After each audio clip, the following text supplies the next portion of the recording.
काशीपुर में बफ संशोधन को लेकर बड़ा जन जागरूकता अभियान चलाया गया है। जनपद उधम सिंह नगर के काशीपुर स्थित पवार रिसोर्ट में बफ सुधार जन जागरण अभियान का आयोजन किया गया, जिसमें बड़ी संख्या में मुस्लिम समुदाय के लोग उपस्थित रहे। इस खास कार्यक्रम में सांसद अजय भट्ट और राज्यसभा सांसद कल्पना सैनी और भाजपा जिला अध्यक्ष मनोज पाल शामिल रहे।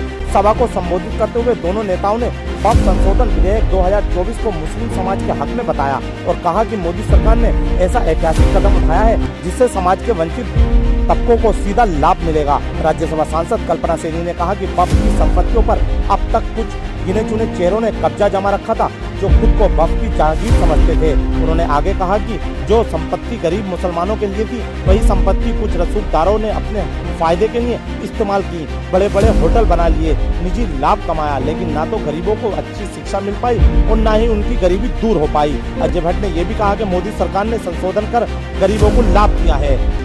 मीडिया से बातचीत करते हुए सांसद अजय भट्ट ने विपक्ष पर सीधा हमला बोलते हुए कहा कि विपक्ष सिर्फ झूठ की बुनियाद पर लोगों को गुमराह कर रहा है।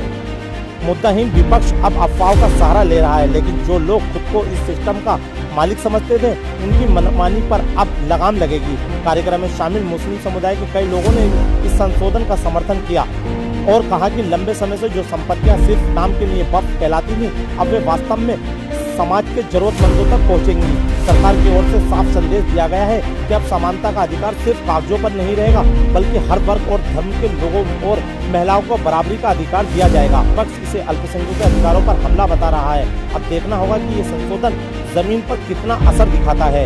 इस कार्यक्रम में भाजपा के अल्पसंख्यक मोर्चे के प्रदेश अध्यक्ष इंतजार हुसैन ने कहा कि आज मुस्लिम समाज जाग चुका है। उत्तराखंड की सच्चाई के लिए काशीपुर से आरिफ खान की रिपोर्ट।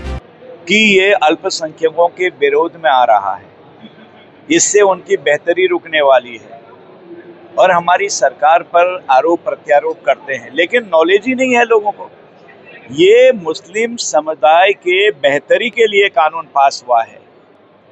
जो वक्फ बोर्ड की संपत्तियां थी, वो कुछ हमारे मुस्लिम भाइयों के घर की जागीर जैसी बन गई थी और जो गरीब से गरीब व्यक्ति हैं, जिनको उसका लाभ मिलना चाहिए, उनके बच्चों की पढ़ाई लिखाई, उनकी बेहतरी, उनकी शिक्षा, उनके हेल्थ की चीज़ें हैं, स्वास्थ्य का, उनको मिलता ही नहीं था, मोहताज हो जाता था। और सबसे बड़ी बात यह है कि जो प्रॉपर्टी हमें मिली थी, उस पर भी उन्होंने देखा कि ये मस्जिद है, इससे आमदनी हो रही है, कहा वक्फ की हो गई, उससे जो लाभ हो रहा था वो जर्जर स्थिति में हो गई। देखा कि ये भवन ठीक है, ये वक्फ का हो गया। कोई धार्मिक संस्था देखी, ये वक्फ का हो गया।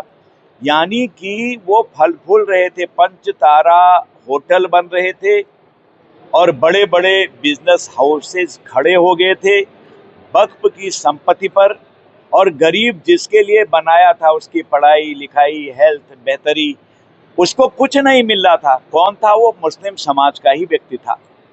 इसलिए जो हम संशोधन अधिनियम हमारी सरकार इस समय लाई है, वो पहले अच्छी तरह समझ लेना चाहिए कि मुस्लिम समुदाय की बेहतरी के लिए लाए हैं। तो गलत तरीके से जो भी कार्य हो रहा है, बात सारी ये है कि आप उसे किस नजरिए से देख रहे हैं, वो ये है।